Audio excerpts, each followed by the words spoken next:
não, tudo bem, só pra... Vou começar com aquela câmera, tá? Fazer a abertura aqui naquela câmera. Você não precisa ficar nela, pode ficar aí meio de ladinho só. Faço naquela câmera a abertura, já venho pra cá e a gente faz como for.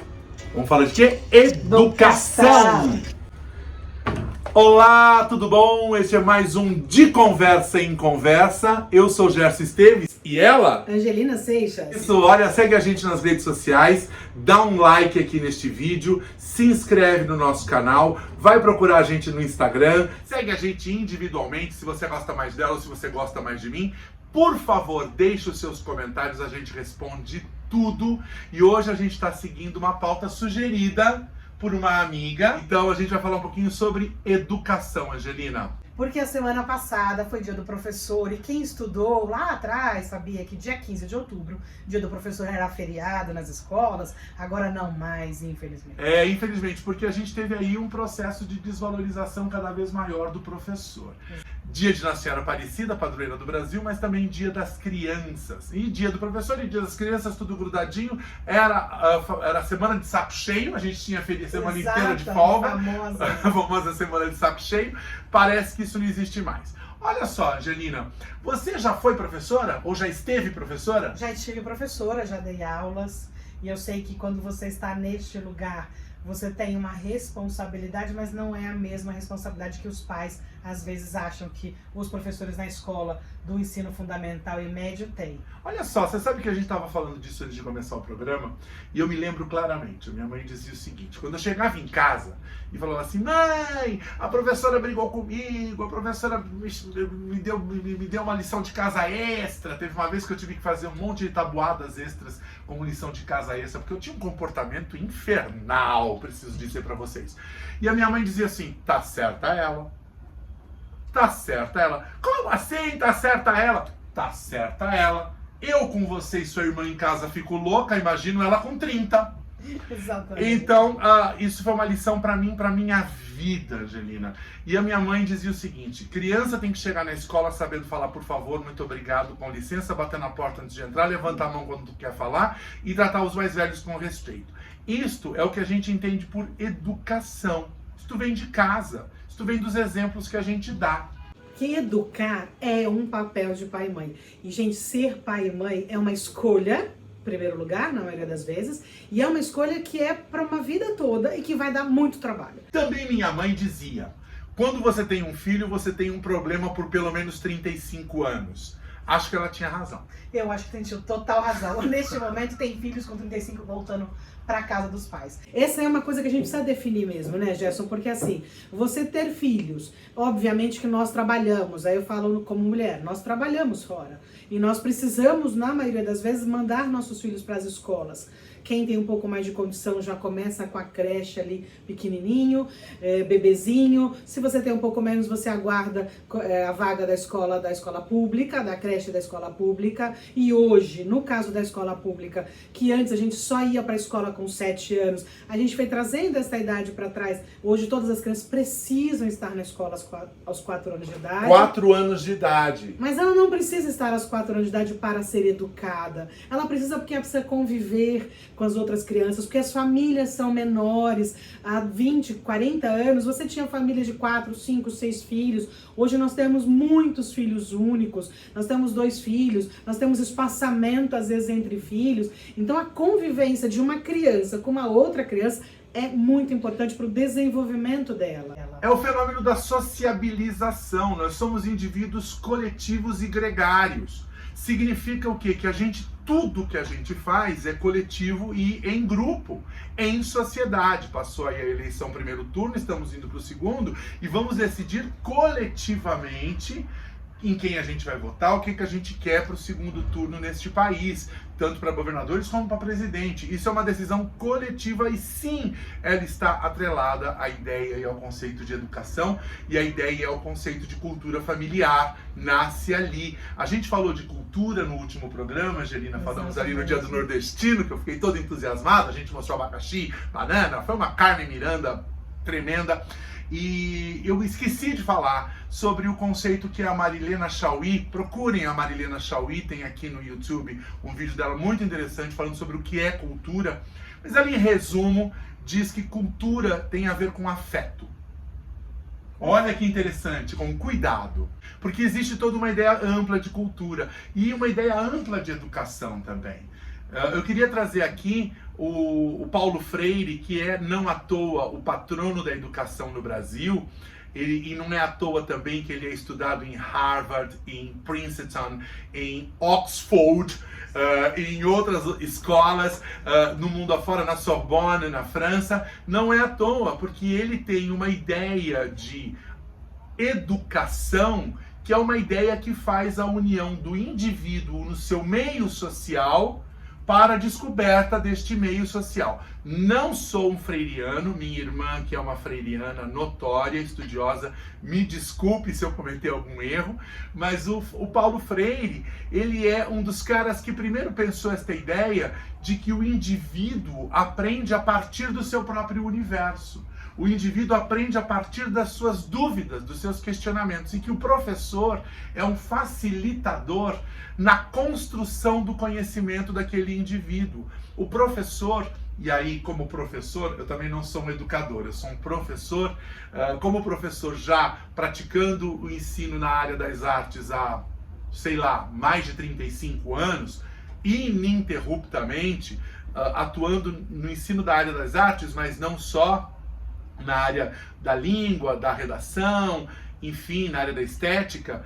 Como um professor que sou, eu percebo que as coisas que eu sei, que estão construídas em mim, elas só fazem sentido, Angelina, se eu desperto no outro curiosidade por estas coisas e se eu faço com que o outro reflita sobre estes conhecimentos meus na vida dele. Exatamente. E quando o Paulo Freire falava de facilitar conhecimento, você tem um grupo diferente, com culturas diferentes, com formações educacionais de família diferentes. Então o professor ele ia fazer uma ligação, fazer com que as pessoas percebessem na sala que era possível, sim, aprender num ambiente diverso. Uns com os outros, inclusive.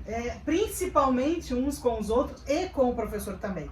E talvez esse seja o maior defeito que nós temos hoje, quando nós delegamos a terceiros toda a formação acadêmica dos nossos filhos. Você está falando de homeschooling? Estou falando de homeschooling. É um perigo por várias razões. Primeiro que você pega uma criança, se você for fazer isso com crianças muito pequenininhas, tranca ela dentro de uma casa, num momento em que, numa semana de 5 dias, a criança passaria fora talvez 8 horas por dia, 40 horas semanais no máximo aí. Se você trabalhar que a criança vai ficar 20 horas na escola, ela terá 20 horas de terceiros terceiros interagindo com ela, outras crianças interagindo com ela, ensinando o que é solidariedade, o que é divisão. Se você pega essas mesmas crianças, tranca num ambiente onde ela está sozinha, onde só um adulto vai interagir com ela, ela não vai conseguir se perceber no adulto. Porque uma criança, ela se vê na outra criança. Ela interage com uma outra criança. Por isso que as crianças têm poucos ou quase nada de preconceitos. Por isso que as crianças não percebem as diferenças que nós adultos percebemos de classe social, de fala, de religião, de roupa. Porque ela vive com uma outra criança que está num nível de conhecimento muito parecido. Olha só, preciso deixar sempre muito claro, não somos pedagogos, não somos profissionais da educação, somos pessoas que trabalham na área da formação de outras pessoas como professores. Angelina está falando muito como mãe e avó. Posso falar que você é avó? Pode. Como mãe que tem filhos que já tiveram filhos. Pronto. Exato. Então, assim, você ter 2 filhos e criá-los trancados numa casa, aliás, não é nem uma casa, porque se a gente estivesse falando de 50, 60 anos em que a criança pelo menos ia poder interagir num outro momento na rua, hoje a gente está falando de maioria que vivem em apartamentos pequenos, onde você interage com um núcleo familiar muito pequeno, porque normalmente seus avós moram fora, seus pais moram em outra cidade, você não tem muita família, aquela ideia de uma família gigante educando todas as suas crianças, ela não existe neste momento histórico. Então, a convivência com outras crianças, ela não é para só a educação, é para aprendizado de vida, de como dividir, de como conviver. Então, o homeschooling, embora ele diga que vai proteger as crianças, que a ideia principal é eu protejo meus filhos ou minhas filhas de qualquer interferência externa que eu discordo. Olha não que só, seja ruim, que eu discordo. a gente está falando de uma coisa que remonta ao século XVIII e o século XIX, a ideia de preceptores, a ideia de pessoas que as famílias abastadas contratavam para ficar educando seus filhos dentro de casa ou os pais assumindo a educação dos filhos. Isso não quer dizer que os pais não devam se envolver no processo do aprendizado dos filhos. Claro que sim, pai e mãe olham o caderno dos filhos, pai e mãe acompanham as notas dos filhos, veem as provas, perguntam como foi na escola. Isso faz parte da relação da família com a escola. Sim. A família precisa ser uma continuidade da escola e a escola acaba sendo uma outra forma de construção social para que a criança possa aprender com a diversidade. É na escola que a criança vai encontrar os seus diferentes, os seus diversos. É na escola que a criança vai encontrar crianças de outras etnias, crianças de outras famílias, crianças de outros bairros, crianças de outros perfis sociais. É na escola que a criança vai aprender que o mundo é diferente. Exato, porque não é possível passar todas as informações quando você está em casa. Então, assim, escolher levar seus filhos para a escola é uma das melhores coisas que a gente tem hoje no Brasil, principalmente no Brasil. E não é lei? Oi? E não é lei? É lei, então, isso que eu ia falar. Olha como é bom. Nós temos um país que gasta obrigatoriamente uma parte do orçamento com educação para que possa disponibilizar a escola para todas as crianças. Isso foi tão importante, essa universalidade da educação, quando da pandemia, que várias famílias lamentavelmente perderam seus empregos, muitos precisaram naquele momento retirar as crianças das escolas privadas, porque às vezes a economia não permitia mais pagar as mensalidades. O que aconteceu? Um retorno de alunos para a escola pública, e ali tinha vaga para essa criança, ainda que fosse em casa, ainda que fosse com todos os problemas que nós tivemos na pandemia com a educação, que é lamentável, que a gente sabe que existem pensadores e profissionais trabalhando para tentar essa recuperação. Existem discrepâncias, inclusive dos grandes centros para comunidades menores. A gente outro dia estava falando assim, ainda vou tentar entender por que no Maranhão a escola pública vai melhor do que em São Paulo, por exemplo. Por exemplo, o Ceará, olha, falamos do Nordeste, o Ceará tem um nível educacional na escola pública maior do que no Sul e Sudeste. Então, assim, o que a gente... O Ceará, no Nordeste! O que a gente percebe com isso, Gerson?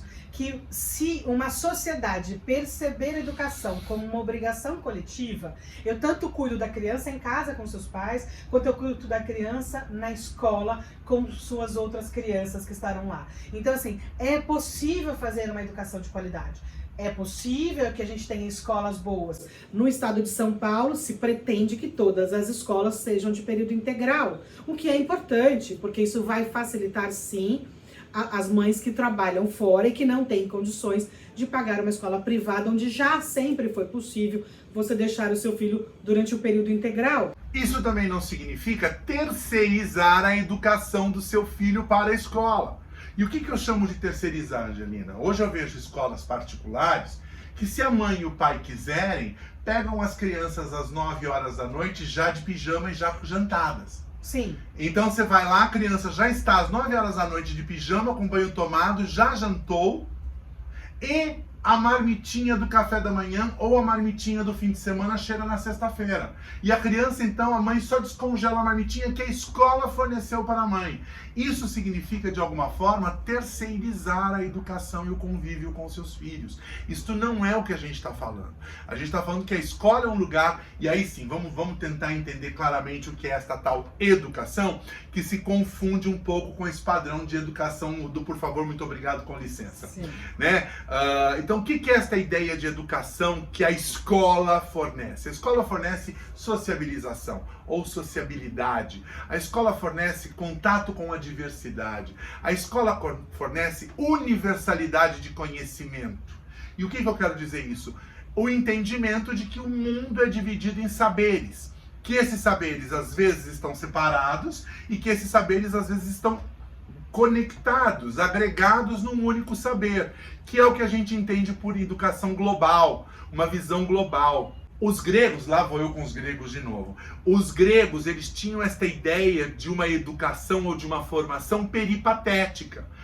A palavra peripatética eu adoro, mas o que ela significa em essência? Que nós estamos andando por um espaço e neste espaço em que nós estamos, há muito que estudar e aprender a partir dele. E quando a criança sai de casa, que é um espaço no qual ela está dentro o tempo todo e que ela já não mais considera como diferente dela, ela e aquele espaço dentro de casa são quase a mesma coisa. Ela é quase um único ser daquele espaço. Quando ela sai dali e vai para a escola, que é um outro espaço, ela imediatamente é colocada em contato com estímulos.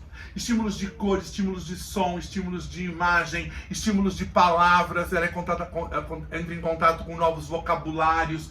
A minha sobrinha adora usar inclusive. Então ela usa inclusive, e ninguém de nós usamos a palavra inclusive com tanta frequência, porque ela deve ouvir alguém falar inclusive na escola, e ela sabe usar direitinho a palavra inclusive. Inclusive, é muito legal quando, por exemplo, a criança chega da escola te contando uma história. Às vezes, quando você tem filhos pequenos e tem a oportunidade de buscá-los, seja de carro, seja a pé, é muito legal você tentar fazer com que ele conte para você o que aconteceu, que também é um momento de formação da criança, consolidação do conhecimento. De recapitulação do dia dela. Assim como a gente gostaria que quando chegamos em casa, alguém nos pergunte como foi o nosso dia, e a gente gosta de contar, quando a gente gosta de perguntar para o outro, e quando ela nos faz perguntas que ela escutou na escola, não entendeu, ou quando ela ouve a gente falando uma coisa e quando ela pergunta pra gente o que significa isso, é aprendizado. Outro dia eu tava com a Lara é minha sobrinha, e a Lara, eu cheguei e fiz exatamente essa pergunta. E aí, como foi a escola hoje? E aí a Lara falou assim, eu aprendi sobre os fenícios. A Lara tem 9 anos de idade. Aprendi sobre os fenícios. Eles tinham embarcações, ela começou a me contar sobre os fenícios. Aí ela falou, e a gente aprendeu outras civilizações. Eu falei, quais? Ela falou, os romanos. Eu falei, que legal, me fala dos romanos. Aí ela falou, e ela disse assim, a única coisa que não entra na minha cabeça é algarismo romano. Por que tem algarismo romano? Não consigo ler algarismo romano, não consigo escrever algarismo romano. Aí eu disse pra ela, olha, é chato mesmo, é difícil mesmo, mas vamos entender, tem uma lógica. E expliquei, peguei papel, lápis e expliquei, desenhei pra ela por que era daquele jeito, começava com um palitinho, ia pro V, depois ia pro X, e a partir dessa ideia se fazia todos os algarismos, contei tudo isso. Isto é um prolongamento da escola. Às vezes o professor, o educador, aquela pessoa lá na frente com 20 crianças, não tem tempo de explicar isso, e algumas crianças nem estão interessadas, Angelina, porque elas estão mais preocupadas com outras coisas e acaba aquilo entrando como um conhecimento. Mas se a criança em casa demonstra uma curiosidade, é o lugar da família, é o lugar da casa prolongar a escola, porque a curiosidade foi desperta na escola. Exatamente. Uma coisa muito importante, Jéssica, às vezes eu falo de educação, é muito fácil. Adolescente, vamos falar de adolescente? Okay? Aborrecente? Não, tô brincando. Assim, eu trabalho muito com adolescentes. Eles sempre falam assim, por que eu preciso aprender isso? Eu nunca vou usar. Provavelmente não vai. Eu dizia a mesma coisa de matemática. Por que eu preciso usar isso? Aprender isso? Por que eu preciso aprender equação? Talvez você não use da maneira como você aprendeu na escola fazendo a própria equação, que é uma conta chata mesmo para quem não gosta da área de matemática. Mas quando você for adulto e às vezes olhar um projeto, aquela informação estará lá.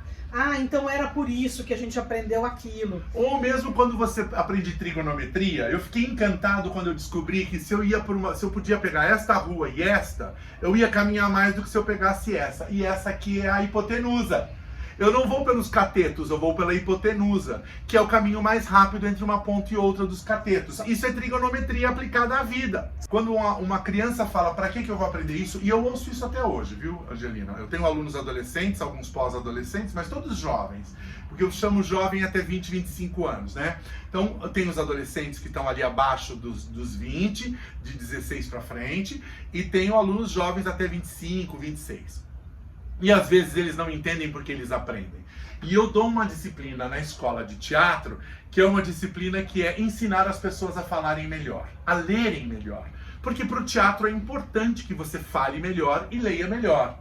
Então eu ensino isso. E aí eu ensino isso muito utilizando ferramentas da língua portuguesa, porque eu sempre gostei de estudar português. Então eu vou lá e explico. Aí o aluno fala assim, mas espera aí, eu falei, isso é análise sintática. Aquilo que você não prestou atenção na escola, você achava chato na escola, você está usando na escola de teatro. Para isso que serve. Acontece, Angelina, e agora eu vou ter que falar, que alguns professores não têm nem estímulo, nem tempo de tornar suas aulas suficientemente sedutoras. Sim. A gente vive no país um problema sério que é a desvalorização do educador, do professor. O professor tem que dar muitas aulas, às vezes para ganhar muito pouco por aula. O que se paga por hora aula, tanto em rede pública e mesmo nas redes privadas, é muito pouco. E o professor que quer dar aula, ele precisa se sentir estimulado e precisa de tempo, porque dar aula toma tempo. Eu às vezes passo um dia inteiro preparando uma aula. E é diferente, né, Jéssica? Quando você trabalha, por exemplo, numa atividade onde você tem todo mundo, muitos equipamentos tecnológicos hoje, você tem muita tecnologia à disposição de alguns profissionais. No caso do professor, por mais equipamentos tecnológicos que ele tenha, trazer a realidade daquela ferramenta tecnológica para uma realidade do dia a dia não é fácil. Então, realmente, nós temos, e esse é um erro histórico, ele é um erro que se mantém a despeito de quem quer que seja o nosso governante. A gente não está falando de aqui funciona melhor, lá funciona pior. Se você pegar a média dos salários dos professores, ela não varia consideravelmente no país inteiro. Ela tem um piso, o que já é um avanço, também garantido pela lei. Outra, a gente fala sempre, está trazendo sempre a questão da legislação, porque assim, precisou de uma lei para que a gente garantisse um piso mínimo para o professor. Então, realmente, nós temos, e esse é um erro histórico, ele é um erro que se mantém a despeito de quem quer que seja o nosso governante. A gente não está falando de aqui funciona melhor, lá funciona pior. Se você pegar a média dos salários dos professores, ela não varia consideravelmente no país inteiro. Ela tem um piso, o que já é um avanço, também garantido pela lei. Outra, a gente fala sempre, está trazendo sempre a questão da legislação, porque assim, precisou de uma lei para que a gente garantisse um piso mínimo para... Piso não é teto, não confunda, porque teto é uma coisa, piso é outra. Nós tínhamos professores há alguns anos que ganhavam 1/3 do salário mínimo. Então, se eu estiver falando de salário mínimo atual, estou falando de 300, 400 reais. Então, hoje não, hoje a gente tem um mínimo, mas é um mínimo que ainda é mínimo mesmo. É piso. É só piso de porão, é piso de porão. É só para você sobreviver, conseguir chegar na escola, às vezes, pagando algum transporte. Nós temos um problema em São Paulo, eu falo de São Paulo e eu reitero, temos problemas seríssimos na educação. Como eu posso acreditar que um professor que mora, por exemplo, no Campo Limpo Paulista, vai dar aula na Brasilândia com qualidade? É inaceitável. Sendo que ele passa 2 horas e meia, 3 horas no transporte. No transporte público. Ele, embora seja um profissional como qualquer outro, isso não é justo para nenhum profissional. Como eu posso acreditar que um professor que mora, por exemplo, no Campo Limpo Paulista, vai dar aula na Brasilândia com qualidade? É inaceitável. Sendo que ele passa 2 horas e meia, 3 horas no transporte. No transporte público. Ele, embora seja um profissional como qualquer outro, isso não é justo para nenhum profissional. Porque você gasta mais tempo chegando ao local de trabalho do que às vezes dando uma aula. Então eu demoro 2 horas e meia, se tudo der certo, o metrô não quebrar, o trem não roubarem os fios e o ônibus não atrasar. Cheguei, 2 horas e meia. Vou dar 4 horas de aula, vou pegar o mesmo transporte público, mais 2 horas e meia, para tentar no intervalo chegar à minha próxima escola. Então isso é uma coisa que é um defeito gigante da cidade de São Paulo. A gente precisa, não sei se todo mundo sabe, mas para ser professor da rede pública municipal e estadual, eu dependo de um concurso público. Concurso público eu classifico por pontuação. Não é por região, esse é o defeito de São Paulo. Eu classifico só por pontuação. Então eu acabo fazendo com que um professor que passou numa certa colocação do concurso público seja alocado para dar aula no extremo da cidade de São Paulo, onde é impossível chegar em menos de 1 hora, ainda que você fosse de carro, e nenhum deles tem helicóptero, porque o salário é pequeno. É um salário maior do que de alguns estados, é verdade, de algumas cidades é verdade, mas não viabiliza. Então é uma mudança que a gente vai trabalhar aqui na cidade de São Paulo, justamente para isso. A gente precisa exigir que os nossos governantes do município de São Paulo e do estado de São Paulo, e você que está em outro estado, faça a mesma coisa no seu estado. E você que vai votar para o segundo turno para governador no estado de São Paulo, pense sobre isso. Exatamente, porque assim, nós precisamos de uma política pública que não é só melhorar a escola, não é o prédio só, a escola, Não é o equipamento. não é o equipamento, a gente tem bons equipamentos. Nós temos um exemplo de sucesso na cidade de São Paulo, que são os céus. Os céus que foram inaugurados na gestão Marta Suplicy. Eles foram criados e inaugurados na gestão Marta Suplicy e depois tiveram um avanço na gestão Fernando Haddad. Bruno Covas também. Ele inaugurou 14 céus. Então a gente tem um equipamento que funciona muito bem, é bonito. Se você não foi, se você nunca frequentou o céu, vá, ele é mais do que escola. E é um equipamento, eu sei porque eu trabalhei nos céus da Marta Suplicy. Eu fiz parte de um dos primeiros grupos de arte educadores nos céus da Prefeitura de São Paulo, na gestão Marta Suplicy. São equipamentos que eles chamam múltiplos e multiculturais. Então eles são equipamentos de educação, a maioria deles de primeiro termo e de segundo termo. Agora a gente chama de Fundamental 1, Fundamental 2 e o outro é ensino médio. Olha como eu sou velho! Então a gente está falando de equipamentos que atendem às vezes a Fundamental 1 e 2, ou às vezes só a Fundamental 1, depende, eu acho que eles atendem variadamente. A maioria está com Fundamental 1, Fundamental 2. E às vezes chega até ensino médio. Sim. Então pronto, olha, ela é mais nova do que eu, ela sabe melhor. E a gente tem educação para a arte, para a cultura e para o esporte. Exatamente. Nós temos excelentes equipamentos. Nós temos belíssimos teatros nos céus. Então, se você nunca frequentou, vá. Entra, é aberto. Você pode chegar, entrar e olhar. Saber qual é a programação, tem cinema, tem teatro, tem atividades esportivas, vai lá. Vai. Nós temos bons equipamentos. A gente precisa parar de achar que a educação não funciona porque ela é pública. Não. Ela não funciona porque ela tem alguns problemas. Eu, na cidade de São Paulo, pontuo que um dos problemas é a localização. Mas eu diria que isso é um problema para qualquer trabalhador, Jéssica. Então, a gente, como cidade, como brasileiro, como cidadão, precisa pedir políticas públicas que minimizem esse dano, no caso da educação, que eu acho que é extremamente importante. A gente precisa que os concursos públicos levem em consideração que tipo de profissional eu quero, além dele ser só um profissional que passou no concurso público. Ou que tem pontuação. Ou seja, o que é pontuação, né? São as qualificações que você tem lá, como na vida acadêmica. Você tem um currículo Lattes, esse currículo Lattes é o currículo de tudo que você teve como atividade acadêmica ou como atividade profissional, ou as duas coisas juntas. Elas caracterizam a sua pontuação dentro de um concurso público. O que a gente sabe, e aí você como professor sabe do dia a dia, sabe muito mais, é que quando se quer, se consegue bons resultados na área da educação, na questão das escolas.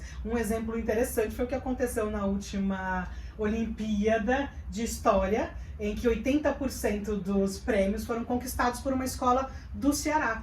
Nordeste, é nóis! Nós temos excelentes exemplos. Nós temos exemplos excelentes em qualquer lugar. A sociedade precisa entender que educar nossas crianças é uma obrigação de todo mundo. Porque a gente precisa preparar os nossos filhos, nossos sobrinhos, nossos netos, eu não tenho netos, mas tenho idade para isso, para o mundo, para a vida. Isso precisa ser coletivo. De novo a importância de se estar na escola.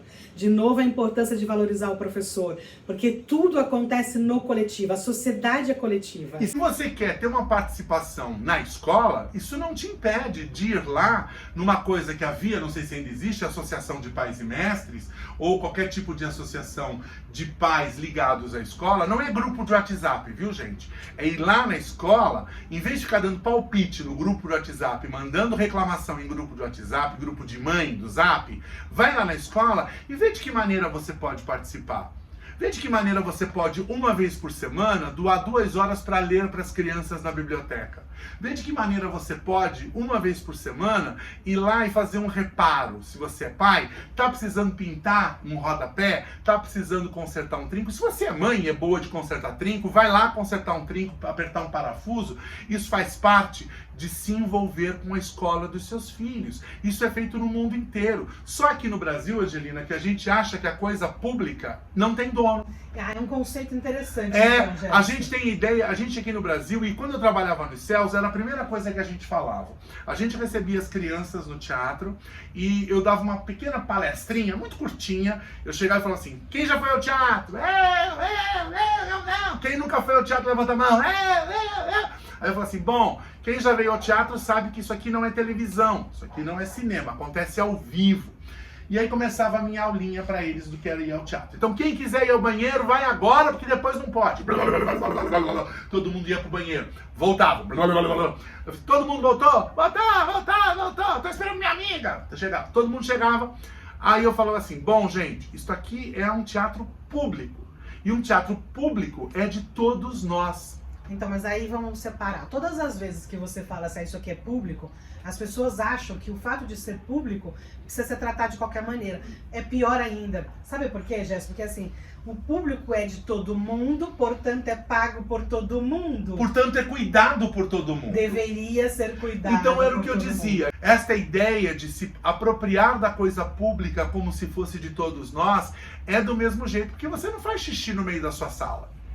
Então, Jéssica, e a gente precisa fazer com que as pessoas percebam, tirar uma coisa que é muito desconfortável. Eu entendo quando alguém diz assim, aqui é público, eu posso fazer qualquer coisa. Porque assim, quando a gente tem a sensação de que paga uma quantidade X de impostos e que esse serviço que deveria ser nos dado não é tão adequado como a gente gostaria, se a gente estivesse pagando no privado e aí a gente exige do fornecedor uma atitude diferente com relação à qualidade do serviço, ela é real, ela precisa ser combatida. Então, tirar a ideia de que o fato de que eu pago imposto e eu não tenho responsabilidade seria a mesma coisa que você que mora no condomínio e fala assim, eu pago meu condomínio, então se todo mundo quiser quebrar o portão, tudo bem, quebrar o elevador, tudo bem.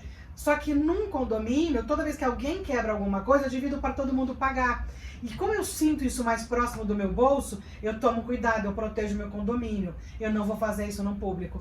Então é muito ruim quando a gente despreza o público achando que ele é de ninguém. Ele é de todos. O público é de todos. Olha que louco, a gente começou falando de educação, começou falando de Paulo Freire, que é um nordestino, a gente não falou dele propositadamente no programa anterior, para falar um pouquinho sobre o aprendizado com as pessoas em sociedade, para falar sobre como a gente aprende uns com os outros, e claro, terminamos falando de quê?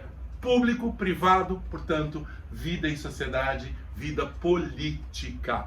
De conversa em conversa, a gente sempre chega lá. Por quê? Porque a gente vai aprendendo uns com os outros. E isso é o papel de todos nós. Ensinarmos uns para os outros para que uns melhorem os outros e todos nos tornemos melhores. É isso? E nesse conceito, Gerson, todos nós somos professores de alguém em algum momento. E somos exemplares para alguém. E somos exemplares e precisamos valorizar o professor, precisamos valorizar as ideias dos grandes pensadores da educação, porque eles estudam para isso também. Precisamos valorizar a escola pública, precisamos valorizar o convívio em sociedade, porque isso permite que algumas coisas não nos aconteçam no futuro. Portanto, valorizar a cultura, como diria Marilena Chauí, o cuidado, o afeto. Queria lembrar que eu estou de cor de rosa, porque é outubro rosa. Faça seu autoexame, é simples. Faz comigo, Angelina, ou não? Não. Levanta o braço, você palmilha os seus dedos aqui. Vai sentindo e aí volta. É assim que se faz o autoexame. E estou fazendo porque homens também têm câncer de mama. Cuide-se. Esse foi o de Conversa em Conversa. Eu sou Gerson Esteves. Sou Angelina Seixas, juntos de Conversa em Conversa. É isso aí. Hã? Nada a ver que ele falou que eu vou... Falamos tudo que a gente falou que ia falar, imagina.